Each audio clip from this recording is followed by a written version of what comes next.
மரணம் கூட ஒரு முறைதான் கொல்லும், ஆனா இந்த காதல் இருக்கு இல்லையா, நித்தம் நித்தம் கொல்லும் அப்படின்னு சொல்லிட்டு நான் முத்துக்குமார் அவங்க எழுதியிருந்தாங்க. இத உணர்ந்தவங்களுக்கு மட்டும்தான் தெரியும். நான் இந்த சின்ன பிள்ளைங்களோட பழகிட்டு இருக்கேனா, ஸோ என்னோட ஸ்டூடெண்ட் ஃப்ரெண்ட்ஸை எப்பயுமே நான் அப்படிதான் சொல்லுவேன். ஸோ அவங்க the way they speak, the way they express, sometimes ஆச்சரியமா இருக்கும், பாவமா இருக்கும், சங்கடமா இருக்கும். ஏன்னா இந்த வேலண்டைன்ஸ் டே எஃபெக்ட், அதனாலதான் இந்த வீடியோ. இந்த காதல் அப்படிங்கிற ஒரு விஷயத்த அவங்க எப்படி உள்ளுக்குள்ள கொண்டு போயிருக்கிறாங்க அப்படின்னு சொல்லி பார்த்தா ஃபேஷனா இருக்கு. இப்ப இந்த காதல் அப்படிங்கிறது ஃபேஷனா இருக்குது. ஒரு 20 வருஷத்துக்கு முன்னாடி காதல் அப்படிங்கிற ஒரு பூ பூக்கும் பொழுது ஆச்சரியமாகவும் அபூர்வமாகவும் இருக்கும். இப்ப அடிக்கடி பூக்குது, அதோட வேல்யூ தெரியவே மாட்டேங்குது. என்னடா இப்படி சொல்றாங்களே அப்படின்னு நீங்க நினைக்காதீங்க. ஸோ அந்த காலம் இந்த காலம்னு நான் பிரிக்கிறேன்னு நினைக்காதீங்க. ஸோ உண்மைதானே. ஏன்னா இப்ப என்கிட்ட ஒரு ஸ்டூடெண்ட் ஃப்ரெண்ட் கவுன்சிலிங்க்கு வந்தாங்க. அவங்களுக்கு என்ன இஷ்யூ அப்படின்னு சொல்லி பாத்தீங்க அப்படின்னா, மேம் எல்லாருக்கும் ஸ்டூடெண்ட் ஃப்ரெண்ட்ஸ் இருக்காங்க மேம், எனக்கு ஸ்டூடெண்ட் ஃப்ரெண்ட்ஸ் இல்ல அப்படின்னா பரவாயில்ல, ஃப்ரெண்ட்ஸ் இருக்காங்கன்னா பரவாயில்ல, எனக்கு கேர்ள் ஃப்ரெண்ட் இல்ல மேம், மத்த எல்லாருக்கும் இருக்காங்க மேம் அப்படின்னா, டே இது ஒரு பிரச்சனையா அப்படின்னு.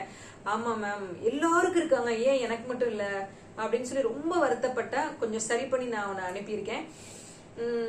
இதுல என்ன பண்றது அப்படின்னா, நம்ம ஏன் அவன் அப்படி திங்க் பண்ணா அப்படிங்கறதோட இந்த சமூகம் ஏன் அவன் அப்படி திங்க் பண்ண வச்சிருக்கு அப்படின்னு நம்ம யோசிக்கணும். அதான் முக்கியமான ஒரு விஷயம். சோ அந்த அளவுக்கு இந்த கேர்ள் ஃப்ரெண்ட்ஸ் பாய் ஃப்ரெண்ட்ஸ் அப்படின்னு இருக்கு. இப்ப நாங்கெல்லாம் படிக்கிறப்ப, ஃபார் எக்ஸாம்பிள் நான் ஒரு 20 இயர்ஸ் முன்னாடி 2002 நான் இன்ஜினியரிங் முடிச்சேன்.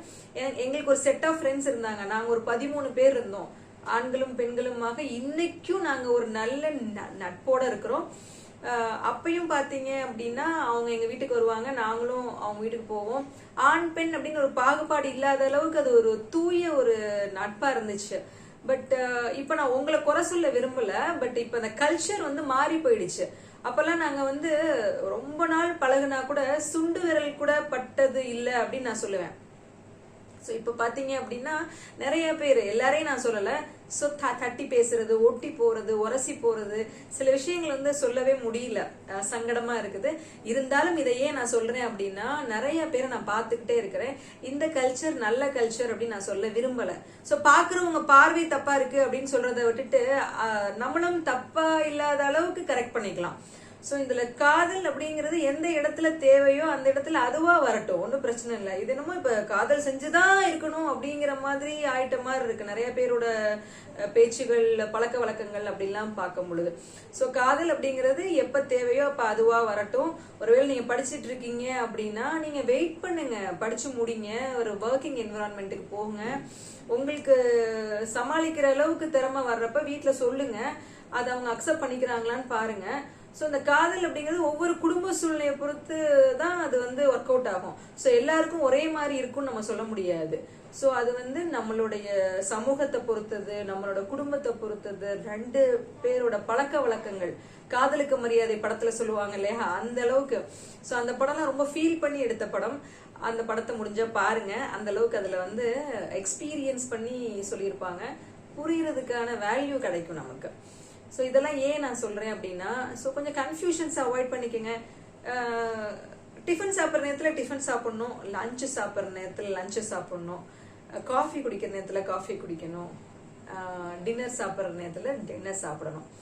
இந்த அளவுக்கு நம்ம சொல்றவங்க அதே மாதிரி ஸ்கூல்னா ஸ்கூலுக்கு போகணும், காலேஜ்னா காலேஜுக்கு போகணும், படிக்கணும்னா படிக்கணும், வேலை பார்க்கணும்னா வேலை பார்க்கணும். எது எந்தெந்த நேரத்தில் நடக்கணும் அப்படின்னு இருக்கோ அது அந்தந்த நேரத்தில் நடக்கும் பொழுது எல்லாருக்கும் சுகமாக இருக்கும், சுமையாக இருக்காது.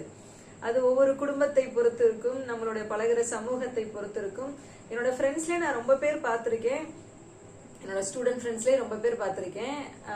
லவ் பண்ணிருக்காங்க, வீட்டுல சொல்லியிருக்காங்க, ஒத்துக்கல, பேரண்ட்ஸ் ஒத்துக்கலன்னா we have to வெயிட் பண்ணி அவங்களை அக்செப்ட் பண்ற அளவுக்கு கொண்டு வரணும். ஸோ அது மாதிரி நிறைய பேர் சக்சஸ்ஃபுல்லா இன்னைக்கு கண் கூட நான் பார்த்துட்டு இருக்கேன். ஸோ அவங்க ஹாப்பியான லைஃபும் லீட் பண்ணிட்டு இருக்கிறாங்க. சில காதல் தோல்வியிலையும் போய் முடியுது. ஸோ இதெல்லாம் நம்ம சொல்ல முடியாது. ஸோ நம்ம என்ன சொல்லலாம் அப்படின்னா, நம்ம இருக்கிற டைம்ல நம்ம கல்ச்சரை ஸ்பாயில் பண்ணாம நம்ம கொடுக்குற இன்புட் பாசிட்டிவா இருக்கணும். உங்களை பின்தொடர்ற உங்களுடைய தம்பியோ தங்கையோ அவங்களுக்கான ஒரு பாசிட்டிவ் என்விரான்மெண்ட் கொடுங்க, அவங்களுக்கு ஒரு ஹாப்பியான ஒரு லைஃப் கொடுங்க. உங்களை சுத்தி உள்ள எல்லாரையும் நினைச்சு பார்த்துட்டு நீங்க உங்க வாழ்க்கையை எடுத்துட்டு போங்க. வாழ்க்கையில வந்து காதல் ஒன்றே நிலையானது அப்படின்னு கிடையாது. அன்பு இருக்கு, அஃபெக்ஷன் இருக்கு. ஸோ காதலும் வந்துச்சுன்னா சந்தோஷமா இருக்கும். ஸோ காதலுக்கு மரியாதை செய்யலாம், ஆனால் குடும்பத்தை விட்டு விட்டு அல்ல. ஸோ சுமையாக இல்லாமல் சுகமாக கொண்டு போறதுக்கு என்ன வழியோ அதற்கான வழியோடு செய்வோமாக. நன்றி, வணக்கம்.